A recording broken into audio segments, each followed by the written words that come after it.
I did not call the police right away. That's the part people always get wrong when I tell this story. They assume I stormed out of her house, phone already in hand, voice shaking. That's not what happened. What happened is I stood in my daughter's kitchen for about 30 seconds, staring at what was on the counter. And then I quietly walked back to the living room, sat down in the chair they'd pulled out for me, and I smiled. I smiled at my daughter. I smiled at her husband. I told them the lemon cake smelled wonderful, and I waited. I've had 63 years to learn how to wait. My name isn't important. What matters is that I spent 31 of those years building a small commercial real estate portfolio across 3 counties in Ohio. Nothing flashy, nothing that would make the news.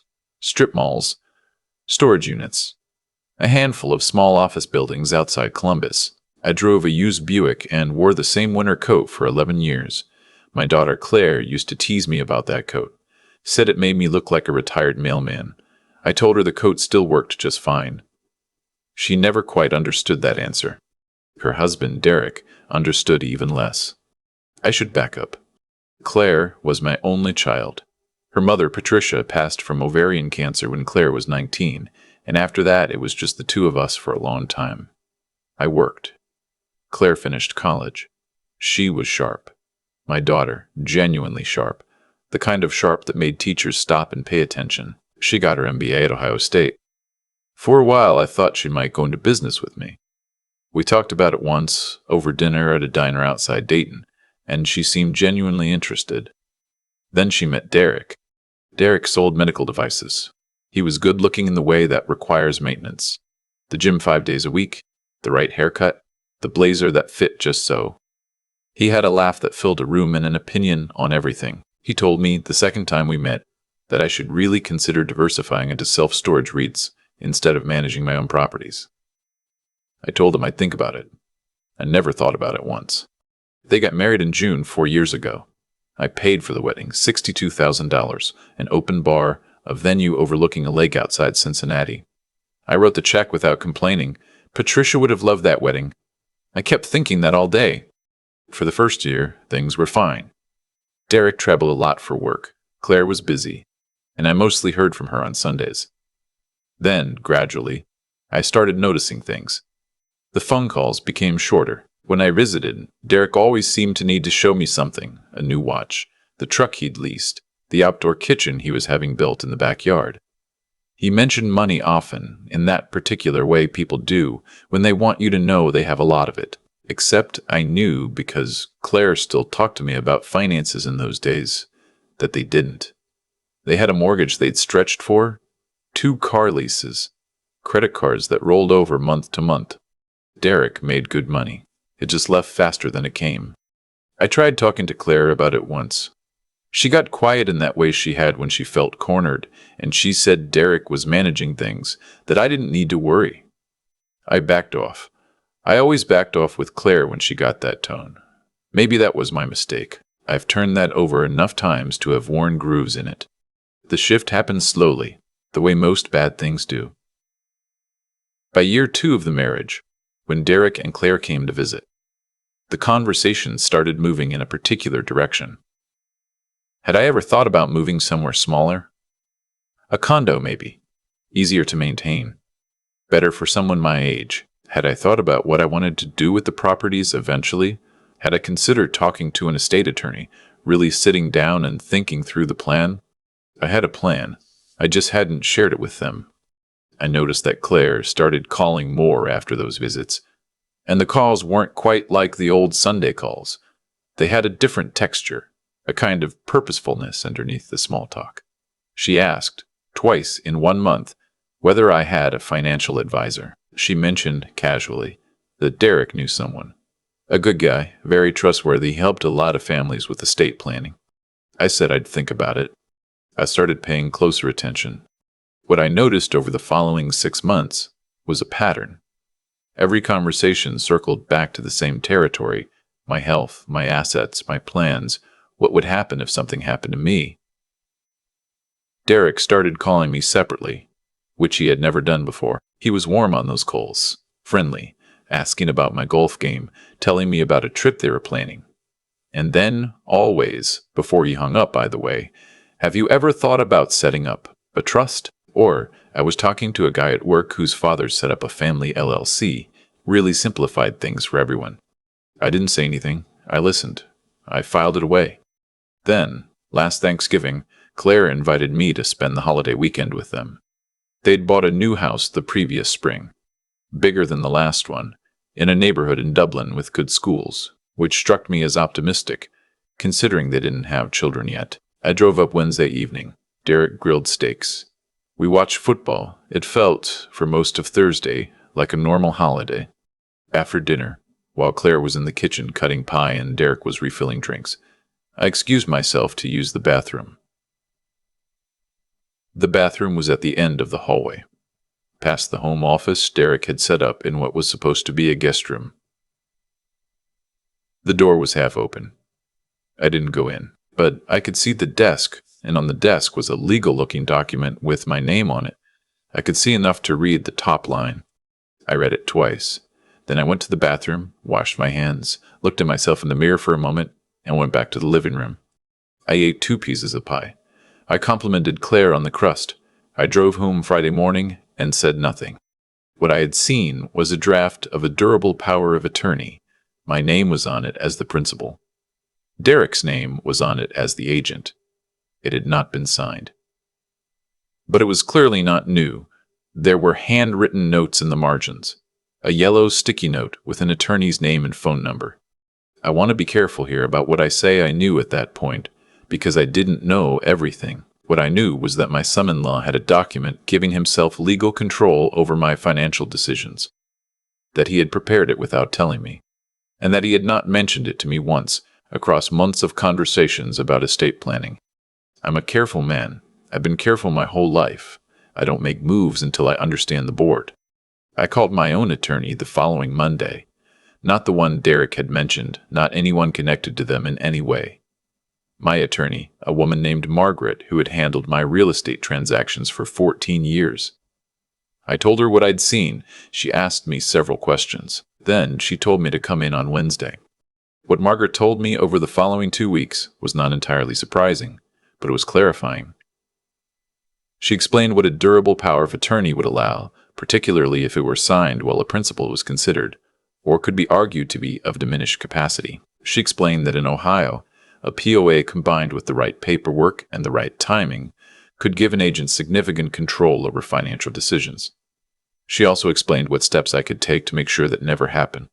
I had already begun to suspect the picture was larger than one document. I asked Margaret to help me dig. It took about 3 weeks. What we found, working with a private investigator Margaret recommended, was not a criminal conspiracy, at least not yet. What it was a plan in progress. Derek had consulted with 2 estate attorneys in the past 8 months, neither of whom was my attorney. He had requested information about the process for establishing a conservatorship for an elderly parent. He had, on 2 occasions, discussed with Claire the possibility of my moving into an assisted living facility, conversations that were captured in text messages Claire sent to her friend, which her friend later shared with me directly after what I'm about to describe. He had also, and this was the part that made me set down my coffee cup very carefully, contacted a buyer about one of my storage facility properties in Licking County, not to purchase it himself, just inquiring about market value. The facility I'd owned for 17 years, that he had no authority to sell, no knowledge of the financials on, and no legitimate reason to be researching. This is when I understood what the plan was. The plan was to establish control over my decision-making, either through a signed POA or, if that failed, through a conservatorship claim, and then move my assets while I was either unaware or legally powerless. It was not a stupid plan. Derek was not a stupid man. He had looked at a 63-year-old widower who drove a used car and wore an old coat, and he had made what seemed to him like a reasonable calculation. He had miscalculated in one important way. He didn't know what I was worth. Not because I'd hidden it from Claire out of cruelty. I want to say that clearly. I'd kept my finances private my entire adult life because I grew up with nothing, and I understood, in a way that can't be taught, what it does to people when they know money is coming. It changes the relationship. It changes the person. I had watched it happen to others. I didn't want it to happen to my daughter. I don't know if that was the right call. I thought about it. I think Patricia would have told me to share more. Maybe she'd have been right. But what I knew now was that my silence had been interpreted as an opportunity, and I needed to close that door before it was walked through. I spent the next month working with Margaret and a second attorney, a specialist in elder law, to restructure my holdings. I established an irrevocable trust with a corporate trustee, a regional bank in Columbus I'd done business with for 20 years. I transferred my properties into it. I updated my will with specific, explicit language. I designated a healthcare proxy that was not Claire and was not anyone connected to Derek. I told no one. Then I called Claire and told her I'd been having some memory issues, forgetting small things, getting confused sometimes about appointments. I told her my doctor had mentioned it might be worth monitoring. I know how that sounds. I'm not proud of every part of his story, but I needed to know what they would do with that information. And I needed them to believe when the time came that they had the upper hand. Within 2 weeks, Derek called me 3 times. He was solicitous, gentle, very concerned. He suggested I might want to think about getting my affairs in order while things were still clear. He mentioned, again, his attorney friend. He suggested Claire could come stay with me for a while, help me manage things. I thanked him. I told him I'd think about everything. Then I made an appointment. I told Claire and Derek I decided to take their advice and sit down with an estate attorney. I told them the appointment was in January at a firm in downtown Columbus, and I asked if they'd come with me for support. Claire cried on the phone. She said of course she'd come. I could hear relief in her voice that I'm not sure she knew was there. The appointment was not with Derek's attorney. It was with Margaret, and it was not, in fact, about signing any new documents. It was about walking my daughter and her husband in a formal setting through the reality of my situation, including what I had found and what I had done in response. I want to describe Claire's face when Margaret slid the folder across the conference table.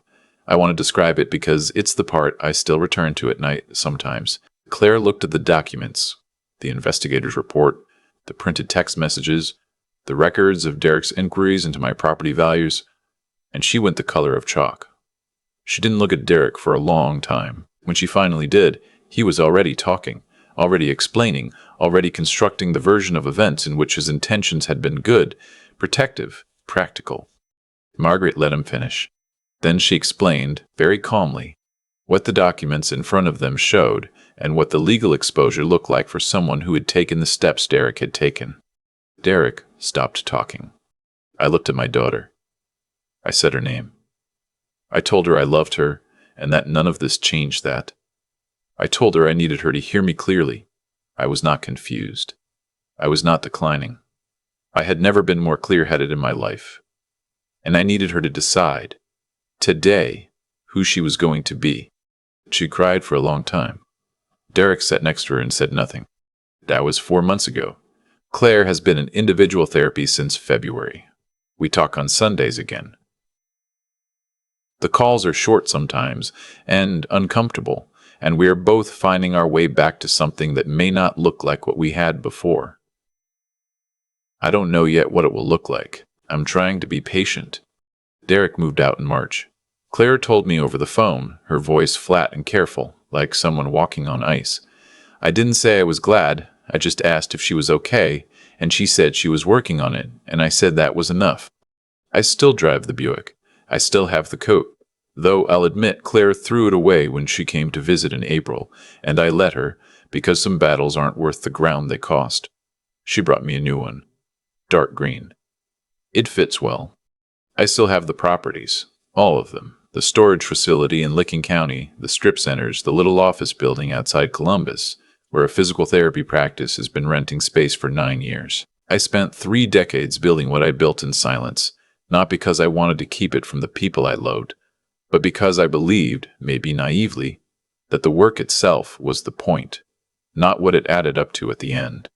I don't know if Cyrus from that story you read made the right choices either. I suspect most fathers don't. We do what we understand how to do, and we hope the people we love are better for it. And sometimes we're wrong about what better even means. What I know is this: standing in my daughter's kitchen that Thanksgiving evening, reading those words at the top of that document. My name, then his name, then the words, financial agent. Something in me went very quiet. Not afraid. Not angry. Quiet in the way I get when I understand that a situation requires my full attention and nothing else. I walked back to that living room. I sat in that chair. I ate that pie. And I got to work. I keep coming back to that coat. Not the old one, the one Claire threw away without asking. The new green one she brought me in April, folded carefully in a bag, her way of saying something she didn't yet have the words for. I let her replace it because I understood what the gesture meant. That's the thing about 63 years, you get better at reading what people mean underneath what they do. What Derek did underneath everything he did was make a calculation.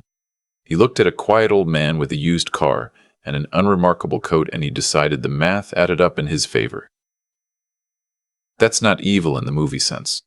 No mustache twirling, no dramatic confession. It's something quieter and, honestly, sadder than that. It's what happens when a person measures every room they walk into, and every relationship they have by what can be extracted from it. That kind of thinking doesn't announce itself. It accumulates, and eventually it leads a man to sit at his father-in-law's Thanksgiving table, pass the sweet potatoes, and go to sleep that night next to a document he has no right to possess. I don't say this to excuse what he did. I say it because I think understanding how something happens is part of how you make sure it doesn't happen to you or to someone you love. What I want people to take from this, if there's anything worth taking, isn't that you should be suspicious of everyone around you.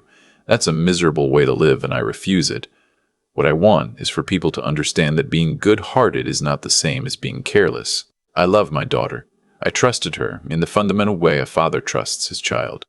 And I still kept my own counsel, maintained my own attorney, made my own decisions about my own life. Those things can coexist. They have to. There's a kind of strength that doesn't look like strength from the outside. It looks like patience. It looks like an old man eating 2 pieces of pie and complimenting the crust. It looks like 31 years of quiet work that nobody saw because nobody was supposed to see it yet. I built what I built not by being loud about it, but by being consistent, showing up, honoring my word, doing the work even when no one was watching. That consistency was the foundation. When someone tried to pull the ground out from under me, there was more ground than they knew. And Claire. I want to end on Claire, because this story isn't really about Derek. Derek is gone. Claire is still here. Still my daughter, still figuring out who she is on the other side of a marriage that asked her to be someone I didn't raise her to be. That's not a small thing to come back from. I know that.